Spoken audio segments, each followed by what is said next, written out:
आणि साधारण कार्यकर्त्यांना एक पूर्णपणाने पाळायचा नियम असतो.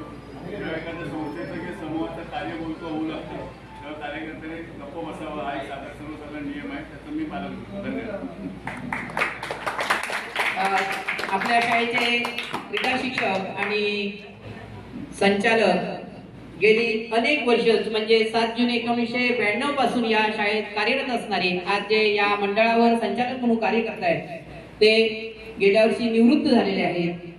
आणि निवृत्त झाल्यानंतर या मंडळातर्फे दरवर्षी प्रत्येक शिक्षकाला सन्मानित केलं जातं. या ठिकाणी आज या उत्कर्ष मंडळाच्या वतीने श्री सावंत सर आणि आपल्या शाळेमध्ये कार्यरत असणाऱ्या सावंत मॅडम मंडळाच्या वतीने त्यांना सन्मानित करत आहे. त्या सन्मानाचं स्वरूप आहे एक सन्मान पत्र. आणि या ठिकाणी शाळा श्रीफळ मंडळाचे सरचिटणीस माननीय मधुकरजी पवार साहेब यांना विनंती करतो की त्यांनी सौ सावंत मॅडम आणि श्री सावंत सर यांना सन्मानित करावं.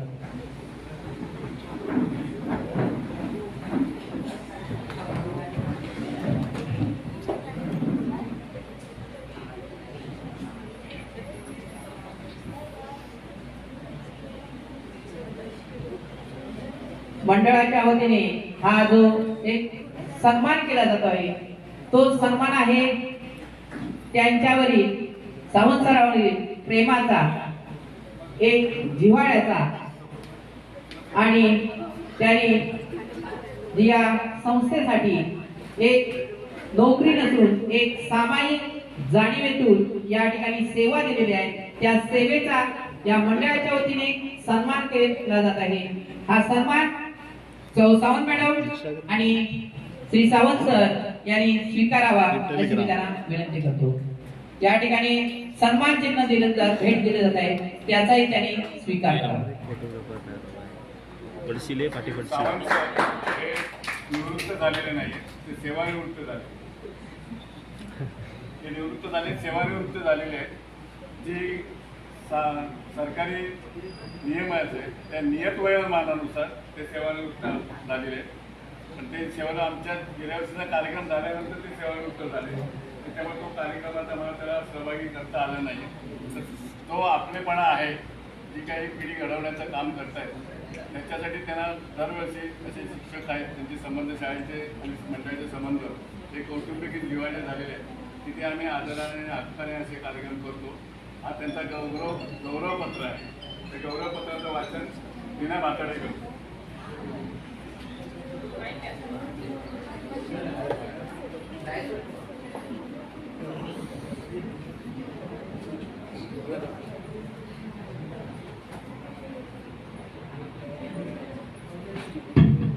गौरवपत्र.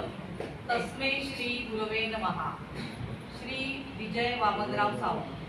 व्यवसाय म्हणून स्वीकारलेल्या जीवनशैलीचा भाग म्हणून हाती घेतलेल्या चिंधीचे घाव घालता घालता सहजपणे एखादी सोज्वळ मूर्ती हातून साकारावी आणि व्यवसायाचे परिवर्तन व्रतामध्ये व्हावे त्याप्रमाणे तुम्ही अंगीकारलेल्या शिक्षकी पेशाचे परिवर्तन शिल्पकारात झाले आहे.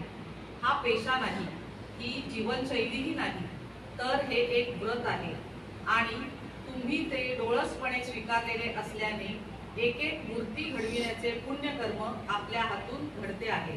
तुमच्या या व्रतस्थ जीवनशैलीत सुसंस्कारित, सुशिक्षित, सुमनांची सृजनशक्ती आहे. याचा अनुभव हजारो वर्षापासूनच्या पिढ्या अखंडपणे घेत असल्यामुळेच मातृ पितृ देवतेसोबत गुरु देवतेलाही मनामनात उच्च स्थान आहे. आपण त्या गुरु परंपरेचे नव्या युगाचे वारस आहात.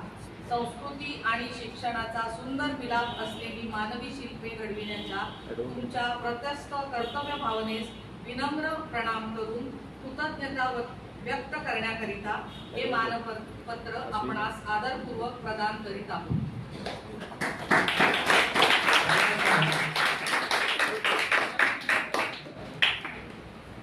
या ठिकाणी सन्मान पत्र, गौरव पत्र माननीय जिल्हा परिषद बांधकाम आणि शिक्षण सभापती माननीय दत्ताजी कदम साहेब यांच्या मार्फत सुपूर्द केले जात आहे. अशाच पद्धतीने या ठिकाणी अनेक विद्यार्थी या ठिकाणी घडवून या ठिकाणी सेवानिवृत्त झालेले आहेत, निवृत्त झालेले नाहीत असं आपल्याला या ठिकाणी मंडळाचे सरचिटणीस या ठिकाणी मधुकरजी पवार साहेब म्हणाले. आणि खरोखरच या ठिकाणी ते निवृत्त झालेले नाहीत, योगदानाचं काम करत आहेत. या ठिकाणी त्यांचा शाल श्रीफळ देऊन सत्कार केला जातोय, त्याचाही त्यांनी स्वीकार करावा. अंतरपटानंतर हा दुसरा प्रसंग आहे. दोघांचे काही घ्या. थोड़ा इधर आओ, इधर से आपको दिखेगा। नाही, पूर्ण open करा. इधर से पूरा open करता है। कैप्चर बरोबर मिलता है इधर। आता मी डॉक्टर जाऊन आल्यावर पडेल. आओ ना इधर। मायेचा परिणाम. इंजेक्शन लगेगा तुमको या ठिकाणी डायरेक्ट मंडळाने या ठिकाणी मायेची चादर या ठिकाणी पांघरलेली आहे आणि खरोखरच या ठिकाणी गला खराब है त्याने तो स्वीकार करायचा आहे. खूप खूप धन्यवाद. या ठिकाणी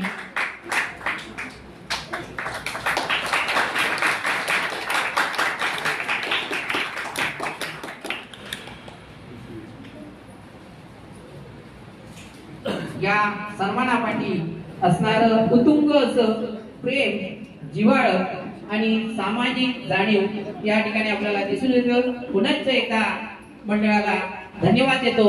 यानंतर मंडळाच्या वतीने स्वर्गीय वामनराव सावंतांनी त्यांच्या आणि त्यांच्या तत्कालीन सहकार्याने अतिशय सुंदर असे मूर्तवेड्या छायाचित्र जोडलेले आहेत.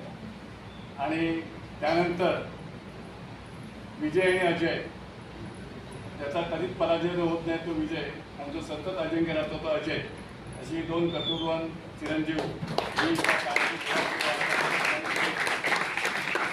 धन्यवाद कदम साहेब. आपल्याला माहिती आहे शुद्ध बीजापूर